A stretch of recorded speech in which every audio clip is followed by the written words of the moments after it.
I want to thank you all for being here today. And I apparently lost the coin toss, as you guys heard, that Sue Gordon paid them off apparently more than I did to go first. So I have to follow that kind of amazing speaker, and I will do my best. But that's all I can promise. So in my time here today, I thought I would get a little bit into some of the elements around AI that I think as a community we've got to start getting serious about, particularly as we're thinking about how we apply AI to mission-critical DoD applications.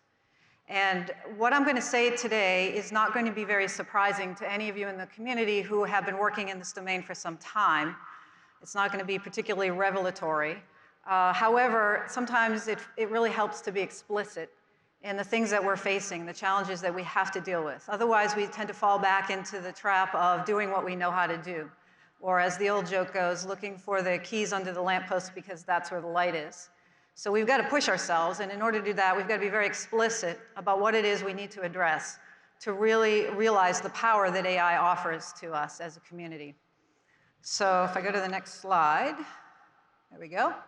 So let's talk about what is necessary for AI to be useful. And even though my comments are more tailored to DoD, I think they're generally relevant for a lot of applications. So the first thing we need, of course, is a well-structured problem that is actually suitable for AI. So what we're finding is AI is a little bit of the shiny object, and so people are going around saying, you know, you got AI? We got your answer here.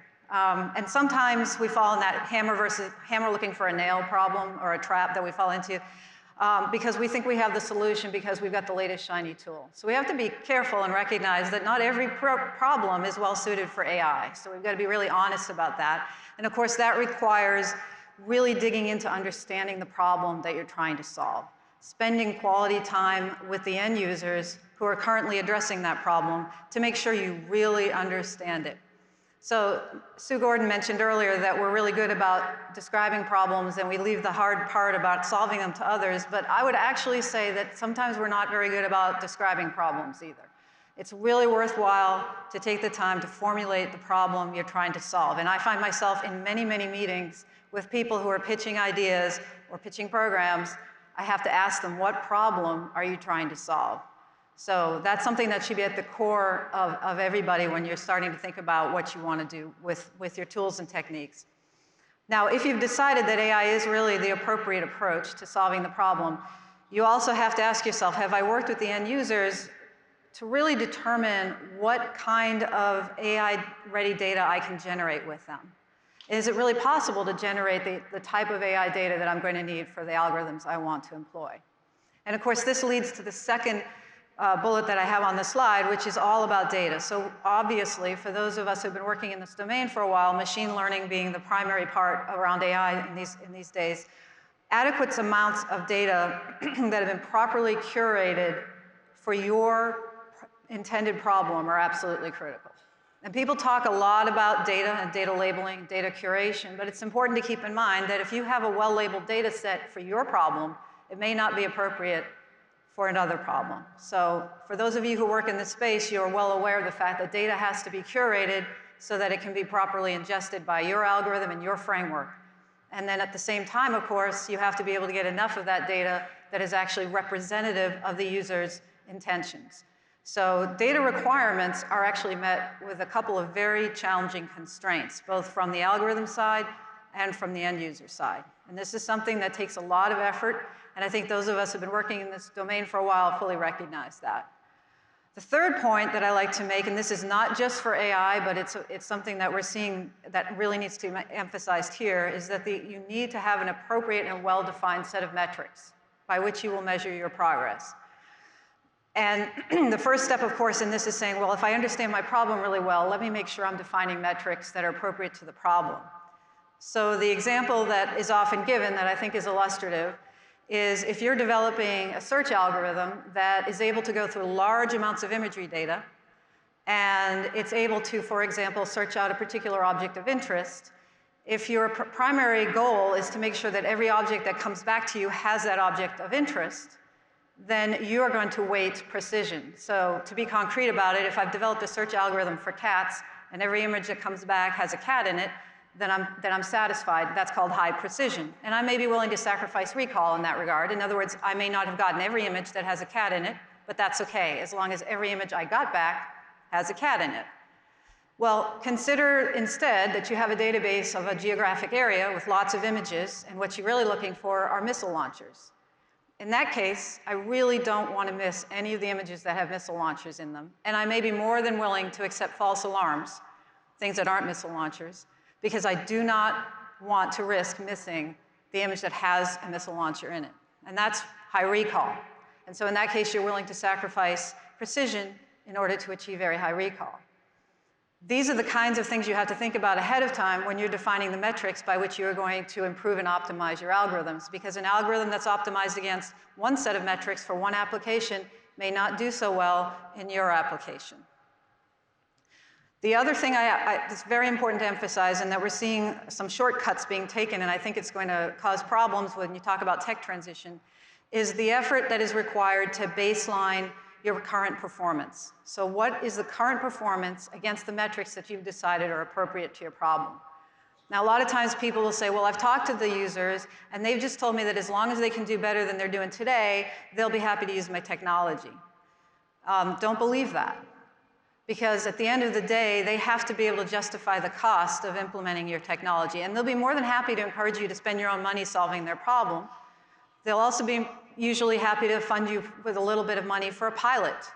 But a pilot is not adoption, and a pilot is not integration into a system. And integration into a system costs money. It always costs money, no matter how great the tool or technology is. And so at the end of the day, someone needs to justify that cost, and the only way they're going to be able to do that is to show a quantitative benefit that exceeds the cost. This is simple business 101. It's also simple government 101.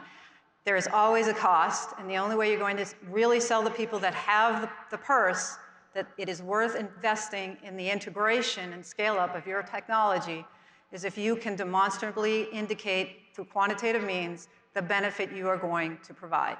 So this is hard. This takes a lot of work with the end user to really understand what they're doing, what their current baseline is, and to quantify that, and then to ask them what is necessary for operational utility. How much better do we really need to do quantitatively in order for this to be useful to you so that we can then justify the cost of implementation? So this is very, very important, and I have seen people trying to take shortcuts here, and then they get stuck in pilot purgatory. They cannot get past that because, transition is really, really hard. So, next slide. All right, AI is not just about the algorithms. Hopefully everybody knows that by now. This is something that I think people are becoming very aware of. You're hearing the term AI engineering, AI system engineering. These are very good terms that are emphasizing this point. There's a whole bunch of things that have to go right for AI to be useful. Data curation is one of them, as I've already discussed. It's very, very important, and it's very hard, and it's very expensive. And it requires the right kind of people, the right kind of tools, the right kind of equipment. Can't get around that. Pilots are easy. Integration and scale-up is hard, and that's just the reality. When we talk about integration, we ultimately want to ask ourselves, how do we move beyond legacy systems that we're trying to bolt on tools and techniques to? How do we move to systems that think about AI from the start? That's going to be a really hard, heavy lift that we need to start thinking about. You notice up there I have transparency and reproducibility. So for those of you in the audience who like to develop the algorithms, who are really into the science of AI, you're very well aware that there are a lot of publications that have occurred in the past year or so that have talked about the reproducibility crisis in AI. And I think it's good that people are recognizing this now. We can't fall into the trap of completely throwing away the scientific method because it's inconvenient. If you cannot reproduce the results of an algorithm, if someone independent of yourself, I should say, cannot reproduce the results of your algorithm, it's not useful. You have got to ultimately provide the data that you've used to train, the algorithms that you've developed, the code, etc. The community must adhere to transparency so that they can get to reproducibility, so that we can get to trust. Because if we don't understand that these results are validated and reproducible, we in the DoD and in the national security community cannot use them. So this is really important, and we have to get serious about it. And I will say I'm glad to see that the scientific community really is starting to take that seriously. We need to focus on the human-machine interface. I know that's a big focus of this conference. When we talk about human-machine interface, we usually think about UI, UX design, and of course that's very important, but I would also point out we need to think about our organizational practices and structures. And Sue Gordon talked a lot about that earlier. Are we designing our organizations in a way that impedes the ability of our humans to interact with our tools, or are they enabling that interaction? And we have to be really thoughtful about that. And work very hard to organize ourselves in ways that that is encouraged, that human-machine teaming is encouraged. Continuous T&E is essential. Hopefully this is a really obvious point, but it's one that I will just make explicit. And then robustness and security. So I'm sure everyone in the audience by this point is very well aware of adversarial AI. Everybody in this community has been talking about it, and for good reason. It should be something that gives us great pause. The fact that these algorithms are very brittle, the fact that we don't fully understand the failure modes, and the fact that, frankly, they are vulnerable to spoofing, to data poisoning, and to other activities that, from the national security perspective, we need to be concerned about. So I have an example up there that doesn't get as much play as the panda gibbon one, but I actually think it's funnier, the pig and the airliner, because it begs the obvious joke that I won't make. But even though the examples we see are really funny, the implication really is not. So until we get after understanding how our algorithms work, how their failure modes evolve, and how we counter those, and how we are sure that we can work against adversarial attacks, we're going to have a problem when we're talking about AI in mission-critical DoD applications. So this is a really, really hard area that requires a lot more work. Ultimately, we're going to want to reduce reliance on large amounts of data. We know that the current era of AI that we're living in, machine learning, is benefiting from the fact that large amounts of data are allowing us to do a lot of great work, but it's also a double-edged sword, right? The more data you need, the more challenging it is to have generalizable models, the more challenging it is to apply them to applications where perhaps the data is classified or otherwise protected. And we really have to say, why are we continuing to pursue more and more data when we should be thinking about algorithmic approaches that allow us to use less data? And fortunately, a lot of people out there are thinking about that, and we want to encourage that.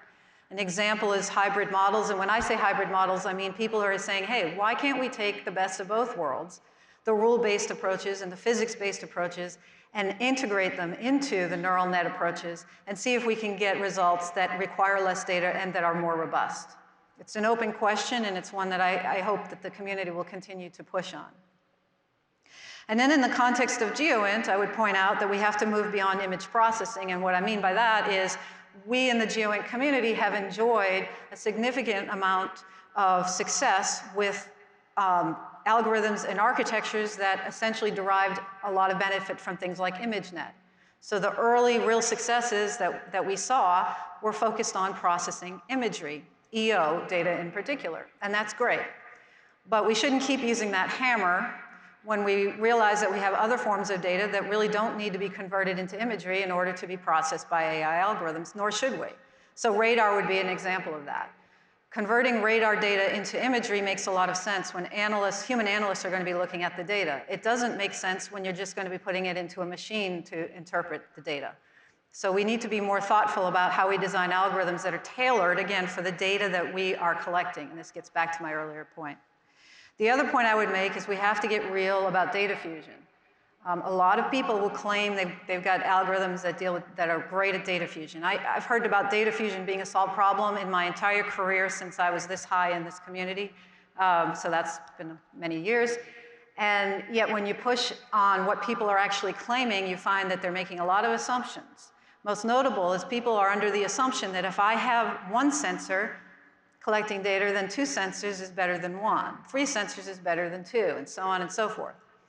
That's only true if you really understand each sensor's weaknesses as well as strengths, if you really understand each sensor's noise contributions, if you really understand how to process each sensor's data. Otherwise, you can just be adding more and more mess to what you're getting out. So data fusion is actually really, really hard. It's an area that requires a lot of discipline and, frankly, humility when we go about trying to bring different inputs into our algorithms. So I've just given you a lot of things to think about, and probably for most of you, you're aware of all of these things. And I would bin them into two main categories if I had to up-level this. I would say in one category, we've got to get serious about AI engineering or AI system engineering. It is not necessarily the sexy part of the problem, but it is the part of the problem that is going to bear a lot of fruit. It requires us to roll up our sleeves and think about how we move beyond pilots and algorithm focus and into true integration into systems. The second theme that I have touched on really talks about where we've got to continue to focus our research, challenge ourselves, move beyond the comfort level. Otherwise, we're never going to get to a point where we're going to truly rely on these algorithms in mission-critical applications, because there's just too much fragility right now. So in order to address these two themes, the DoD is actually doing a couple of different things, many of which I think you are aware of. The first is the Joint Artificial Intelligence Center, or the JAIC. And JAIC was stood up about a year ago-ish, but it's really just started to get going. As you probably know, when you start a new organization, the first year is all about figuring out which way is up. Having done it once, I can tell you it's very hard to start up a new organization. And I will say that they really have the right focus. They are under the DoD CIO, but they're closely partnered with us in R&E. And it will be obvious in a moment why that is. Their laser focus is on accelerating the adoption and integration of AI to achieve mission impact at scale. And they will emphasize at scale every time you talk to them, because they are trying to move beyond the pilot and the one-off instantiations into something that we can actually utilize in the DoD at an enterprise level. This is really, really hard, and they recognize that this is really hard. So this is where their focus is. It is not on research. That is why we have an R&E, and that's why we're partnering with them. They are going to rely on us to advance the algorithms and address the robustness issues in the research context and figure out how to develop things that require less data. But for the state of the art as it is today, in order to move beyond pilots, they want to tackle the engineering challenges. They have a website that isn't live yet, but it will be in a few weeks. It's really easy to remember. If you can remember AI.mil, that's basically it. And so if you want to learn more about their organization, you can go to their website. They also have 4 initiatives that they are currently pursuing in FY19, and you can see those 4 here. I obviously am not going to read the chart to you, but the one that's probably of most interest to this audience would be the humanitarian assistance and disaster response. And all 4 of these areas, again, it's about how do we develop capabilities at an enterprise level. They are working with DIU in order to take some of the early pilot demonstrations and figure out how to scale some of those up. So if you're interested in working with the JAIC, stay tuned, because they plan to have some industry days in the fall. They want to engage with the community, such as those of you who are here today. They fully recognize that we've got to work across our community to get after these really hard challenges. So that's what we're doing in the JAIC and the DoD. And then on the other end of the spectrum, of course, you must be asking, well, what are you guys doing in research? And I decided to highlight some of what DARPA is doing, because when you think about AI, you really need to understand how much of a role DARPA has played in the past several decades. I will tell you as an aside, because a lot of people don't know this, AI is also the reason that we have the Hallmeyer questions. So for those of you who are interested in the history of where Hallmeyer's questions came about, it came about because the AI researchers at the time were driving him crazy, because they weren't answering questions like, what problem are you trying to solve, and what are your metrics for success, frankly. And they were just saying, give us the money because we're smart. And he didn't like that answer, so he said, well, these are the questions you have to be able to answer in order to get money, and that's how the Hallmeyer questions were born. So we also have artificial intelligence to thank for that, so that's pretty good. But in the context of the history of AI and the research at DARPA, in the way they like to describe it is in terms of waves. So there are 3 waves. The early wave, the 60s to the 80s roughly, that's when you had your expert systems. So a lot of us know about those systems, and they were very good at what they did, but they were very narrow. They didn't generalize well. And so as we moved into the 90s and up through now, we took advantage of machine learning. And the algorithms, of course, as you well know, were really developed in the late 80s, early 90s, but it didn't really come into its real current status until we had the computational power we now enjoy, coupled with the huge amount of data labeling that has been provided. particularly by pioneers like Dr. Fei-Fei Li and so forth. So this is great. We're really enjoying this boom in machine learning. But what DARPA is emphasizing is we've got to move to the next step. And they like to say we got to move from recognition to cognition. And a simple example they'll give that I like to illustrate the difference is they'll say, imagine you have a photo with a cat and a suitcase. And any machine learning algorithm worth its salt can be trained to detect these pixels over here are the cat, and these pixels over here are the suitcase. But no machine learning algorithm out there today can answer the question, will the cat fit in the suitcase? And that's because machine learning algorithms aren't actually sense-making tools. They're really good at recognition. They don't do cognition. So how do we move beyond that?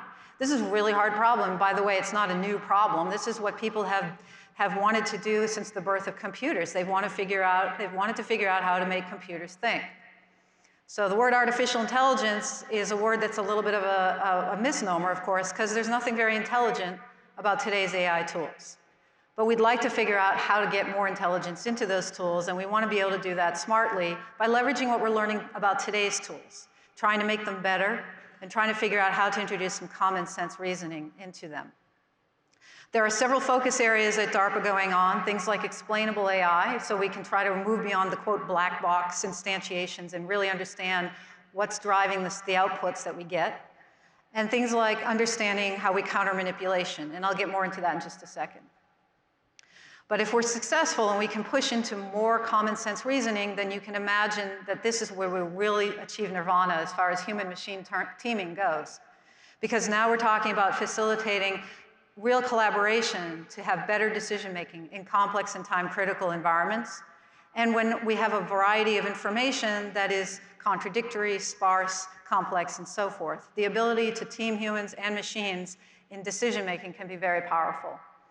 And of course, also, if we can empower unmanned systems to perform critical missions safely, that will be very important as well. So all of these things require some underpinning of cognition beyond just the recognition capabilities of today.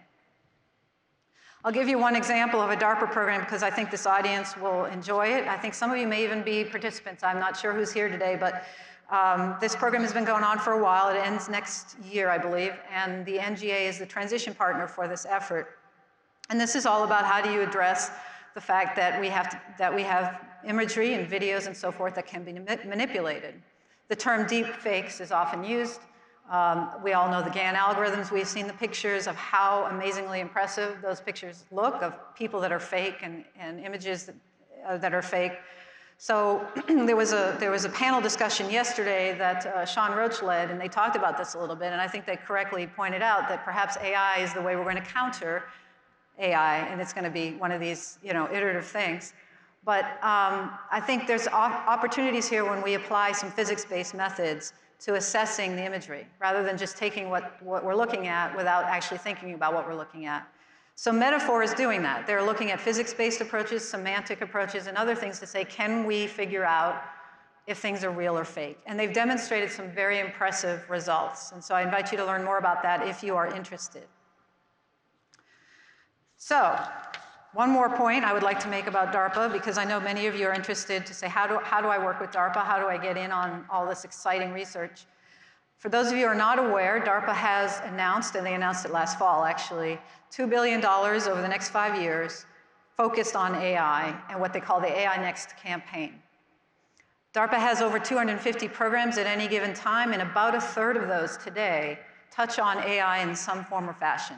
In some cases, they're using AI tools and techniques to achieve a mission objective, and in other cases, they're really focused on the research of AI.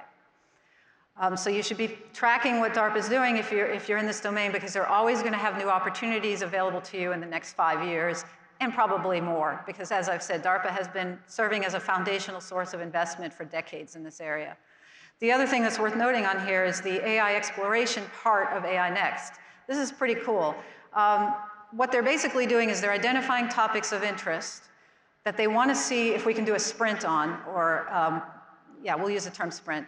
12 to 18 months is kind of a long sprint, but 12 to 18 month sprint. What's nice about it is they'll put the topic out, and from the time of posting the topic to the time of award, not the time of selection, the time of award, is 90 days or less. I think they've actually done it in less. The awards are about of order $1 million, and they're in a lot of areas that they're trying to push from the second wave to the third wave. So as an example, there is one, Physics of AI, or PAI, as you see on there, where, as I was talking about earlier, they're trying to inject physics rules and physics guidance in with the neural net approaches to see if we can do a better job with our outcomes. So that's kind of a snapshot of DARPA, a lot of good research going on there, always opportunities for great new ideas. Of course, I spent my early days in DARPA, so I'm a little biased, but it is a great organization. So let me conclude by making some observations here. Sue Gordon gave quite an inspiring speech. I decided not to even try because it was just too good. But I did want to make a point that, I've laid out some groundwork here that hopefully is meaty enough for you to recognize that the DoD is serious about trying to get to a point where AI is really useful to us. And we're trying to articulate as explicitly as we can what we see as the real challenges before us to do that. And we need your help in solving these problems, obviously. There's a quote that I like. Sue gave a lot of good quotes. I'll use the one that guides my day-to-day a lot. It's a Thomas Edison quote. Vision without execution is hallucination. So we have to get beyond aspiration, and we've got to get to execution. And that means we've got to roll up our sleeves and do the hard work as a community. But I will say that hopefully this is inspiring to you. As Sue said, we live for challenges, especially in this country. We live to do the hard things because they're hard, and because, frankly, we're great at solving hard problems. When this country puts its mind to it and we play to our own strengths rather than being dictated by others and how we should think about how we solve problems. When we play to our strengths and we harness the innovation across the public and private sector, we do awesome things. And so my plea to you is to join the DoD and join the IC, the National Security Team, in solving these really hard problems. They'll be fun to solve, they'll be hand-wringing some days, they'll be banging your head against the wall some days, but ultimately they'll be incredibly rewarding. And the benefits are obvious. If we can get after what I've outlined today, obviously we're gonna have real mission impact, and that's what we're all here for. So the only other thing I'll say before I take questions is you'll notice on the bottom of the slide there is a website listed cto.mil. That's the R&E website. We just revamped it a couple months ago. Hopefully it's easier to use. We tried to bring it into at least this decade. It was very old. I didn't like it, so we revamped it. So hopefully it's easy to find out more about R&E, how to work with us, our modernization priorities. AI is just one of those. How to find out about opportunities for investments, how to find out about solicitations, and so on and so forth. So please feel free to check it out and reach out to us. And with that, I will take questions.